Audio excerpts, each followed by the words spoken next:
Kamakailan lang ay sinabi po ni Ripple CEO Brad Garlinghouse na lumalakas ang interes ng mga institutional investors kay XRP.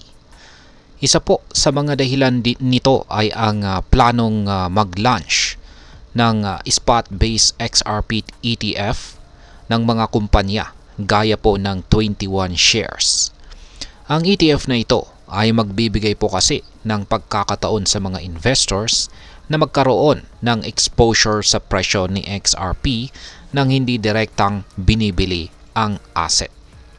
At ayan po ang siyang ating pag-uusapan sa video na ito. Pero bago po tayo magpatuloy, ay nais ko lamang po munang bigyang linaw ang aking disclaimer kung saan ang nilalaman po ng video na ito ay hindi po ito isang financial advice. For education and information purposes lamang po ang layunin nito. Ayan, sa mga hindi po nakakaalam, ay ano nga ba ang XRP ETF?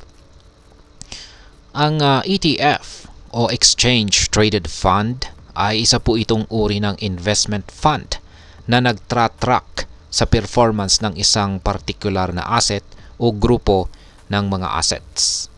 Ang spot-based XRP ETF naman ay isa pong ETF na nakatrack sa aktual na presyo ni XRP. Para bang isang paraan para makapagsugal sa presyo ni XRP nang hindi kinakailangang direktang bumili ng XRP. Ngayon ay bakit naman po interesado ang mga institutional investors dito kay XRP? Ang interest ng mga institutional investors ay nagmumula po sa potensyal na kita at diversified na investment portfolio. Ang mga institutional investors ay mga malalaking kumpanya o grupo na nag-i-invest po para sa iba't ibang dahilan, tulad po ng pag-secure ng kanilang mga asset o pag-maximize ng kanilang kita. Si XRP ay nakikita nila bilang isang promising na cryptocurrency na may potensyal na tumubo sa darating na panahon.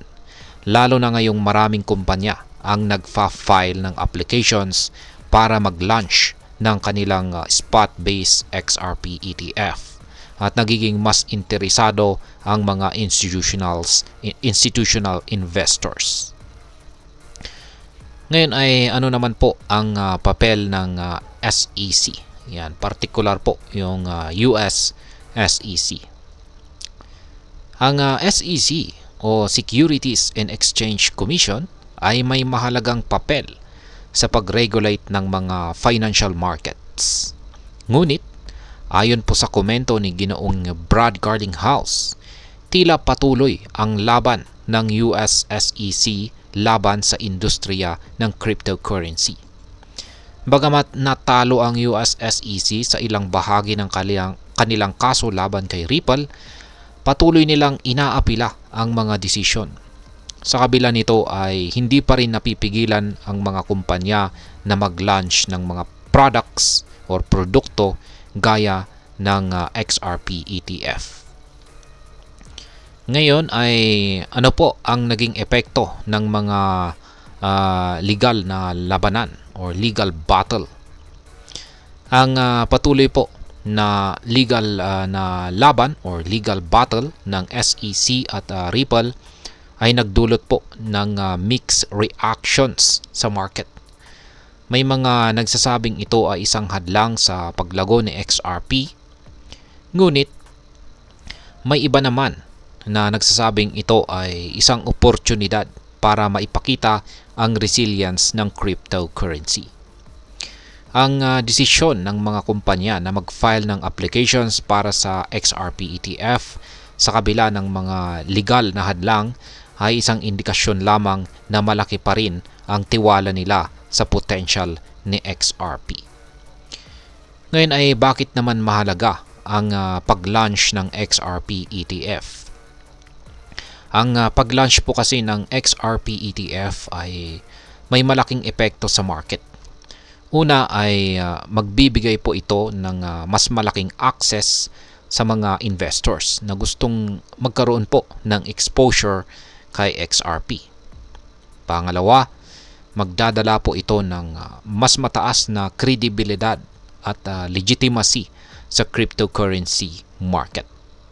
At ang pangatlo ay maaari po itong magdulot ng pagtaas ng presyo ni XRP dahil sa pagtaas ng demand mula sa mga institutional investors. Ngayon ay ano naman po ang aking sariling opinion dito? Ang aking opinion po dito ay simple lamang. Ang pagtaas po ng institutional interest kay XRP ay isa po itong positibong indikasyon na nagiging mas malawak na ang pagtanggap at tiwala sa cryptocurrencies. Bagamat may mga legal na hamon, ang resilience po ni XRP at ang patuloy na suporta mula sa mga malalaking kumpanya ay isang magandang indikasyon ng potensyal nitong magtagumpay sa hinaharap.